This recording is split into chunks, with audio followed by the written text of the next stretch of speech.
तो हो रहा है।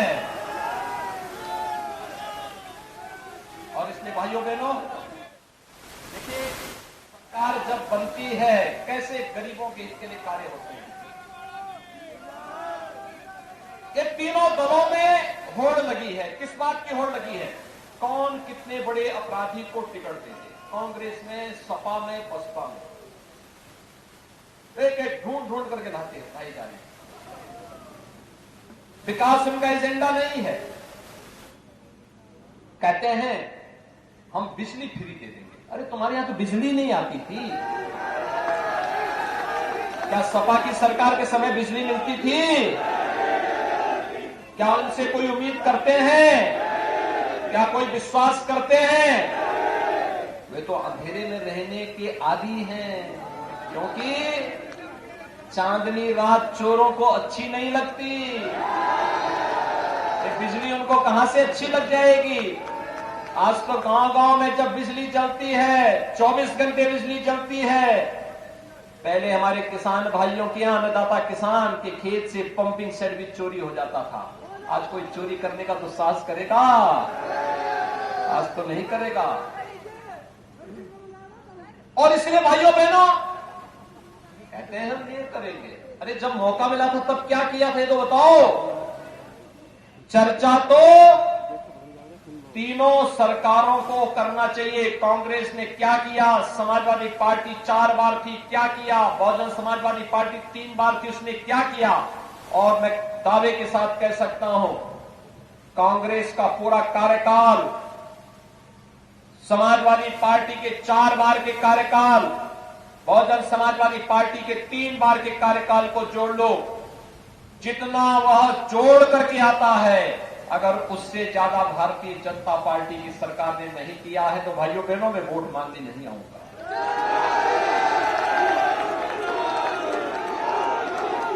हमने तो 45 लाख गरीबों को एक एक आवास दिया है। पहले मुख्यमंत्री बनते थे, मंत्री बनते थे, अपने लिए आवास बनाते थे, गरीब की चिंता नहीं करते थे। हमें मौका मिला, हमने कहा नहीं, मुख्यमंत्री का तो कोई भी नहीं।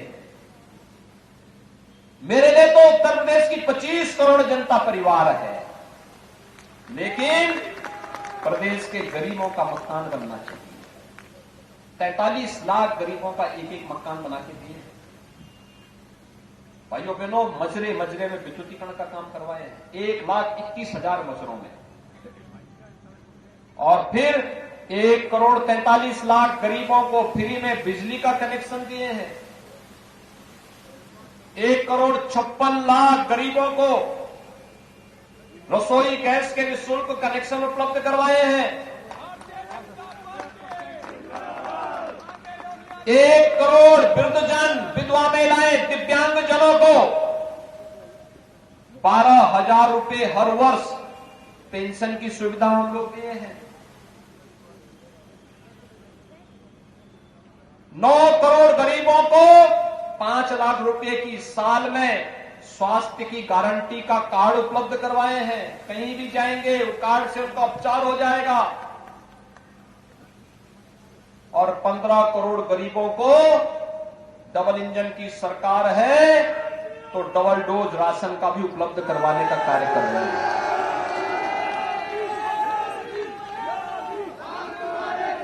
भाइयों बहनों, ये सरकार है। एशिया का सबसे बड़ा एयरपोर्ट आपके बगल में जीवर में हम लोग बना रहे हैं। यहां से बैठिए, दुनिया के किसी भी देश की यात्रा कुछ ही घंटे में कर लीजिए। गंगा एक्सप्रेसवे आपके बगल से बना रहे हैं हम लोग, मेरठ से सीधे प्रयागराज तक। सुबह जाइए और स्नान करके प्रयागराज संगम में स्नान करके शाम को अपना घर वापस आइए।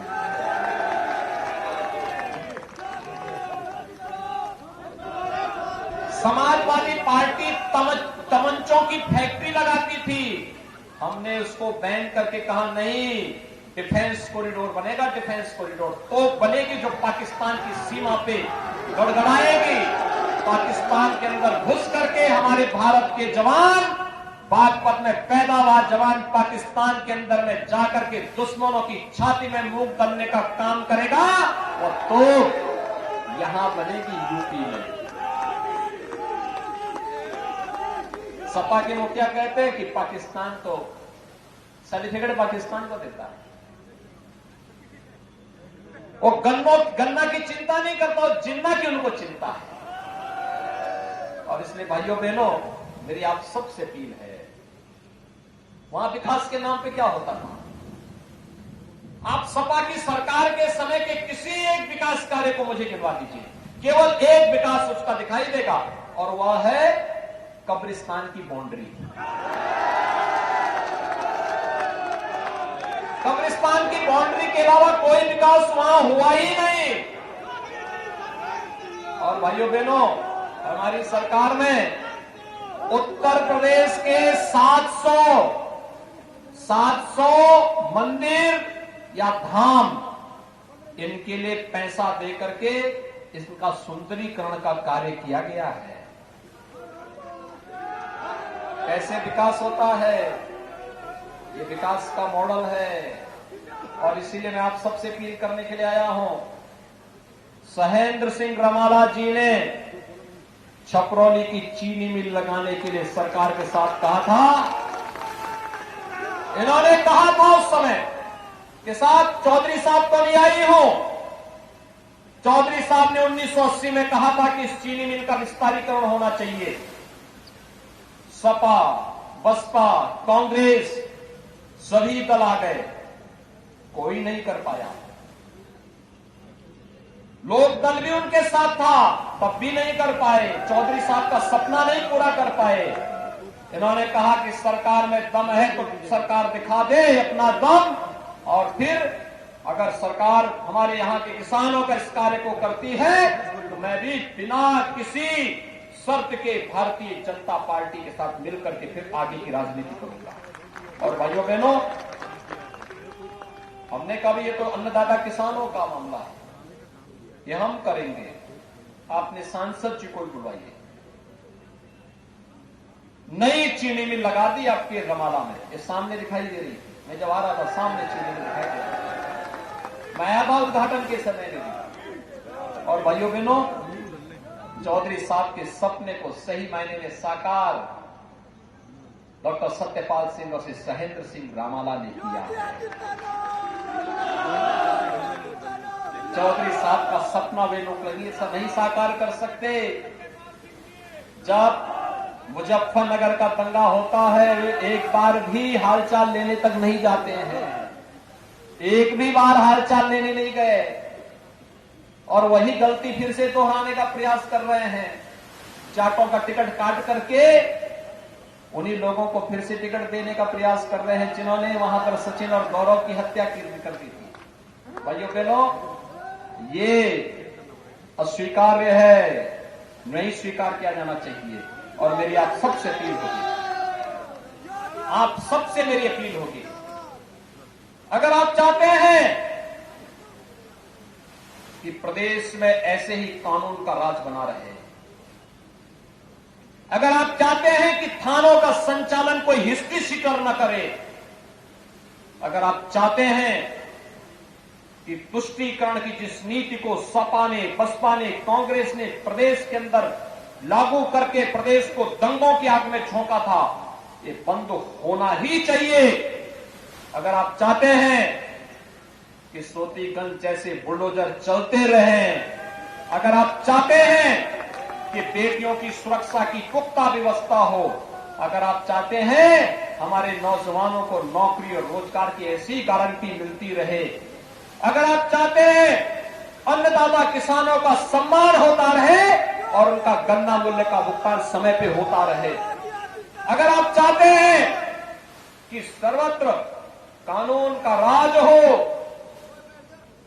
आस्था का सम्मान हो, कांवड़ यात्रा इसी सम्मान के साथ चलती रहे, गांव, गरीब, किसान, नौजवान और समाज के प्रत्येक तबके का सम्मान और उत्थान इसी प्रकार से होता रहे, तो इसके लिए मैं आपके पास आया हूं, आपसे अपील कर, अपील एक ही, भारतीय जनता पार्टी ही राष्ट्रवाद, सुशासन और विकास के इस अभियान को आगे बढ़ा सकती है मात्र भारतीय जनता पार्टी। और भारतीय जनता पार्टी में जानता हूं, चुनाव आयोग ने कुछ गाइडलाइन तय की, उस गाइडलाइन के अनुसार यहां सीमित संख्या में लोग हैं।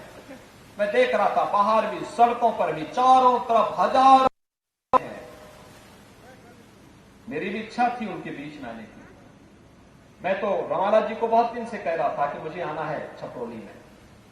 और भाइयों बहनों, मैं आज सबके बीच में इसीलिए आया हूं आपसे कहने के लिए कि आप सब जानते हैं कि बहुत ज्यादा हम लोग बड़ी सभाएं नहीं कर पाएंगे।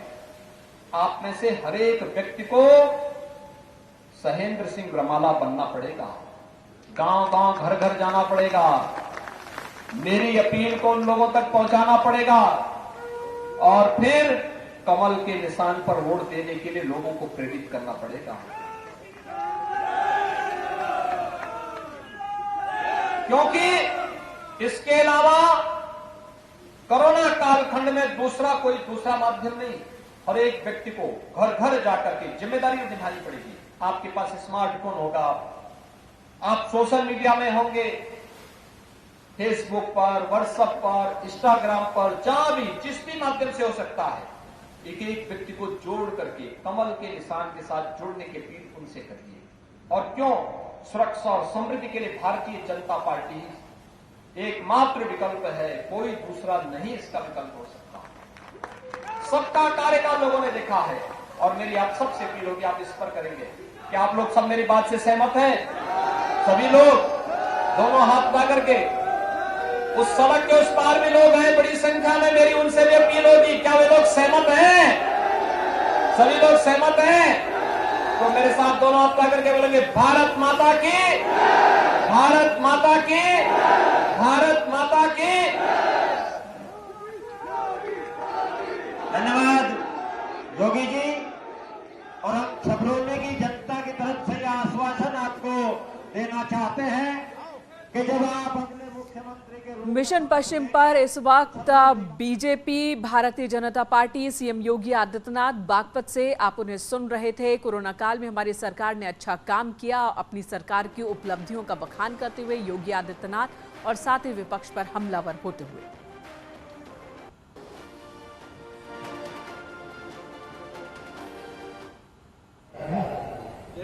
अब ये सारी नगर प्रोजेक्ट पर परियोजना प्रधानमंत्री ने आपको उसका उद्घाटन किया नहीं किया? वो 20 साल से लटकी हुई थी, कितनी लटकी हुई थी? लटकाना, भटकाना, अटकाना, ये उनकी अदा और काम करना, ये हमारी फितरत है, जिसको हम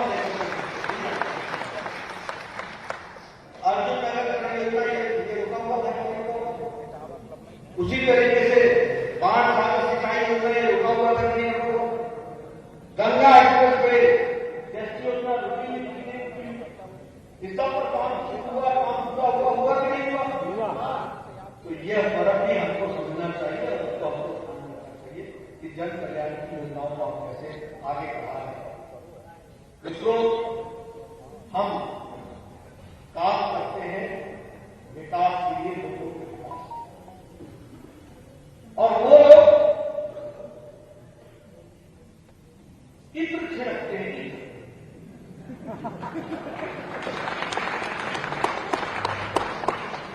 काम की बदबू, अगर गलत काम करोगे तो कितना भी चित्र छिड़कोगे, सुगंध नहीं आएगी। याद रखना चाहते हैं।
यही इनका असल नेता वो अंदर है और रक्षक बाहर है, इतना ही फर्क है बाहर। इनकी रक्षा करने वाले जो है वो बाहर है। जब हम कहते हैं वंशवाद, जब हम कहते हैं क्षेत्रवाद, जब हम कहते हैं जातिवाद, तो कहने के लिए क्या है? 2013 में अखिलेश मंत्री ने यूपीपीएससी का, यूपी के पब्लिक सर्विस कमीशन का 129 स्थानों में 27 कैटेगरी में सिलेक्शन हुआ। उस सिलेक्शन में 129 एक ही जाति के 186 एक ही जाति के लोग क्या था?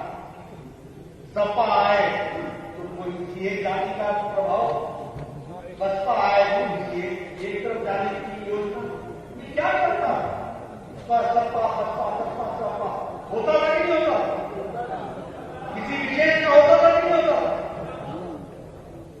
उनकी सरकार आए तो हमारा जिला, हमारा तहसील, हमारा थानेदार, हमारा होता था कि नहीं होता? और पिछले 5 साल में सबका काम, सबका विकास, सबका विकास, सबका प्रयास हुआ है कि नहीं? ये आधार है, इस आधार।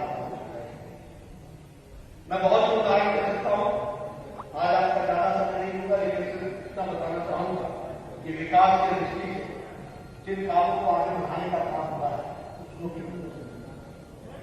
मित्रों, अगर आजकल किसान और हमने देखा कि कुछ लोग आजकल कभी अनाज भागने की आजकल सूची में अनाज किसान के कैंपेन, मैं दावे के साथ बोलना चाहता हूं, बहुत लोगों ने किसान नेता बनने की कोशिश की, बहुत लोगों ने अपने आप को किसान नेता कहलवाया, बहुत लोगों ने किसान नेता कहलवाने के लिए नेताओं को खड़ा किया, लेकिन जो काम किसानों के लिए प्रधानमंत्री नरेंद्र मोदी ने किया वो किसी ने नहीं किया। और फिर मैं कहने के लिए नहीं कह रहा, कल ही कहा 2014 में 22,000 करोड़ रुपए होता था सालाना एग्रीकल्चर का बजट, 22,000 करोड़। आज एग्रीकल्चर का बजट 1,23,000 करोड़। बताइए एग्रीकल्चर में परिवर्तन ला रहा है कि ला? एमएसपी का 1.5 गुना लागत का 1.5 गुना देने का काम उसने किया कि नहीं किया? रिकॉर्ड की खेती की कि नहीं की? रिकॉर्ड की खरीदी की कि नहीं? आप बताइए, जो डीएपी की बोरी आपको 2,400 रुपए में मिल रही थी, मोदी जी के 140% सब्सिडी देकर के वही बोरी आपको 1,200 रुपए में पहुंचाई कि नहीं पहुंचाई? यानी एक बोरी यूज पहुंचाई। 1,83,000 करोड़ रुपए खर्च करके 10 करोड़ 50 लाख किसानों के खाते में 10 इंस्टॉलमेंट में 500 रुपए पहुंचाया कि नहीं पहुंचाया? पहुंचाया कि नहीं पहुंचाया?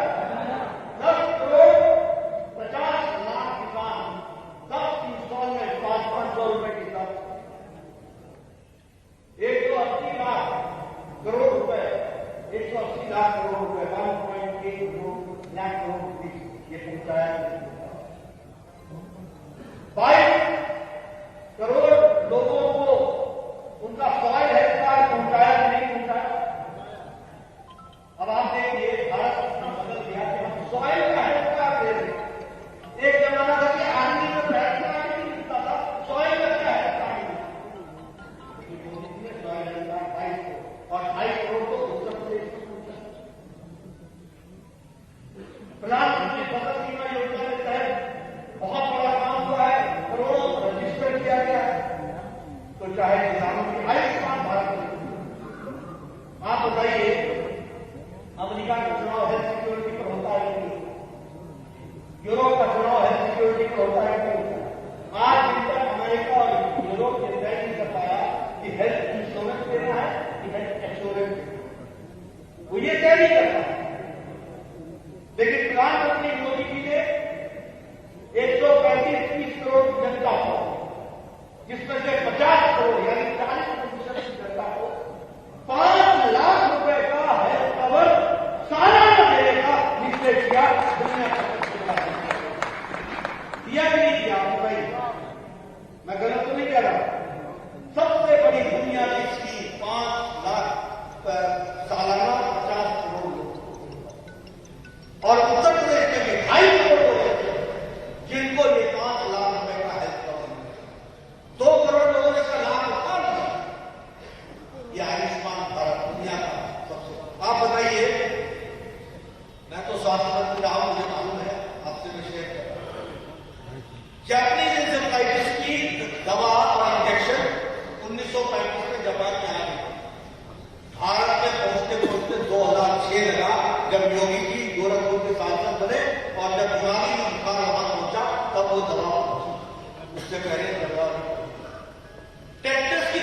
1998 में ये पल्स पोलियो की स्कीम थे, लेकिन कोरोना 2020 की जनवरी 16 को पहला आदमी पकड़ा गया था कोरोना से ग्रसित, और 20 अप्रैल को प्रधानमंत्री ने टास्क फोर्स बनाया और 16 जनवरी 2021 को एक नहीं दो वैक्सीन बना करके भारत का भी विकास किया। और भारत में भी दी, दुनिया को दी। और अब आप याद कीजिए कि जो कहा वो किया, और जो लोग आधार होना चाहिए क्या आधार होना चाहिए वो नहीं। आप बताइए, अखिलेश ने यही वैक्सीन को मोदी टीका कहा कि नहीं कहा? बीजेपी का टीका कहा कि नहीं कहा? उत्तर प्रदेश के साधारण जनता को बनाने का काम किया कि नहीं किया? और आजकल मैं उनसे पूछता हूं, कौन सा टीका लगाया? मोदी टीका लगाया या बीजेपी का टीका लगाया? जो भी टीका लगाया वो हमारा ही टीका लगाया, ये ध्यान। लेकिन आपको ध्यान रखना चाहिए कि ये लोग जो उत्तर प्रदेश के आम जनता को बना रहे थे, धोखा दे रहे थे, उनके साथ अन्याय कर रहे थे। 14 तारीख का दिन है, उस दिन आपने उनके साथ जरूर न्याय कर देना, इस बात की आपको चिंता करनी चाहिए। किया आप बताइए, राजनेता ऐसे किए करता दुनिया का? आज बताइए, कोरोना की तीसरी वेव आई कि नहीं आई? लोगों को कोरोना हुआ, हर कोई तीसरे चौथे दिन ठीक हो गया कि नहीं हो गया? ये वैक्सीनेशन के कारण आज भारत बचा है। तो इटावा में समाजवादी पार्टी के गढ़ इटावा में जेपी नड्डा इस वक्त दहाड़ते हुए आपको नजर आ रहे हैं। एक छोटे से ब्रेक के लिए रुकेंगे, तुरंत लौटते हैं। मथुरा से इस वक्त बड़ी खबर, कैबिनेट मंत्री लक्ष्मी नारायण चौधरी के प्रस्तावक रामवीर प्रधान की गोली मार के हत्या की खबर आ रही है। दिन दहाड़े हुई इस वारदात से इलाके में हड़कंप मच गया। घटना के बाद क्षेत्राधिकारी ने मौके का जायजा लिया। पूरी वारदात कोसी कला थाना क्षेत्र की है। प्रस्तावक रामवीर, उनकी हत्या हुई है। रामवीर प्रधान की हत्या हुई है। गोली मारकर बदमाशों ने हत्या की है। दिन दहाड़े ये वारदात हुई है। रामवीर प्रधान जो कि कैबिनेट मंत्री लक्ष्मी नारायण चौधरी के प्रस्तावक बने नामांकन के दौरान, और उनकी आज हत्या। वारदात के बाद की ये तस्वीर इस वक्त आप देख रहे हैं। पूरे दल बल के साथ आला अधिकारी मौके पर पहुंचे, मौके का मुआयना किया। नितिन गौतम इस वक्त हमारे साथ जुड़े हैं। नितिन, किस तरीके से ये अपराध और पुलिस अभी तक क्या कह रही है?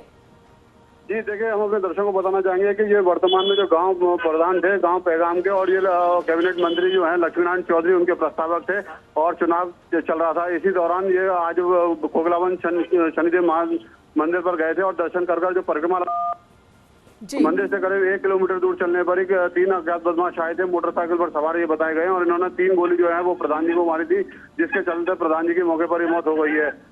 जैसे ही लोगों को मालूम पड़ा और मंत्री को मालूम पड़ा कि जो उनके प्रस्तावक हैं और रामवीर प्रधान है उनकी मौत हो गई है, तत्काल जो है वहां पर लोगों की भीड़ इकट्ठा हो गई, और भीड़ इकट्ठा होने के बाद उन्होंने जो है दिल्ली आगरा हाईवे जो था उसको जाम कर दिया है। फिलहाल अधिकारी यहाँ पर मौके पर मौजूद हैं। डीएम एसएसपी ने लोगों से वार्ता करी है, खुद मंत्री यहाँ पर आए, और मंत्री जी इस घटना से इतने जो है दुखी हैं कि उनके खुद के आंसू निकल रहे हैं, और उन्होंने फिलहाल जांच चल रही है।